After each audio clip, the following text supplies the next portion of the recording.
Maju ke depan nih presentasi, pernah ada orang yang gagal, dihujat, dihina di depan kita, lalu kita merasa agak sedikit traumatik dengan itu. Wah, gue nggak mau tuh itu terjadi.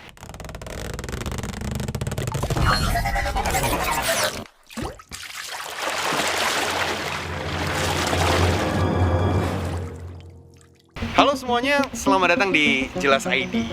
Kadang-kadang tuh kita ada di momen yang dimana ngerasa, aduh kayaknya gue nggak bisa deh, jangan gua gitu kan ya. Gue tuh orangnya begini. Aduh, gue tuh nggak sanggup gitu kan ya. Aduh, pokoknya kita ngerasa diri kita tuh nggak mampu dan lain sebagainya. Bahkan kita berpikiran negatif sama diri kita.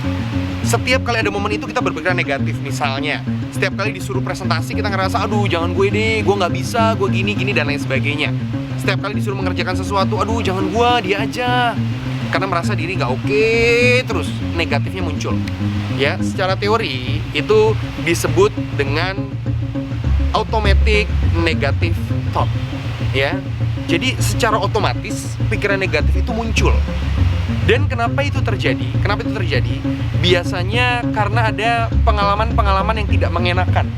Ya, misalnya melihat orang gagal di situ, kayak misal maju ke depan nih presentasi, pernah ada orang yang gagal, dihujat, dihina di depan kita, lalu kita merasa agak sedikit traumatik dengan itu. Wah, gue nggak mau tuh itu terjadi. Atau bahkan ketika kecil misalnya dibully dan lain sebagainya. Nah, ketika kita mengalami kejadian seperti itu, dampaknya adalah itu akan menjadi sandungan buat kita tuh, agak menjadi ganjalan buat kita. Lalu yang perlu kita lakukan apa? Yuk, perbaiki itu semuanya. Dengan cara apa? Begini. Kalau kita punya pikiran negatif yang muncul, yang perlu kita lakukan adalah tulis pikiran negatif itu, di-list dulu. Kenapa? Karena kita perlu menyadari dulu, sadari bahwa itu sesuatu yang negatif. Kalau kita belum sadar, kita akan ngerasa itu aman-aman aja. Jadi di-list dulu pikiran-pikiran negatifnya. Lalu yang kedua, apa yang harus dilakukan? Dari pikiran negatif yang muncul, pastikan diri kita mempertanyakan ini. Simpelnya pakai pertanyaan 5W 1H lah ya. Ini apa sih yang membuat pertanyaan ini, apa yang membuat pikiran negatif ini muncul? Ya, kenapa ini muncul? Ya kan, di momen apa ini muncul? Pokoknya pertanyakan. Dan yang ketiga adalah pastikan kita bisa mencari kebenaran yang aslinya.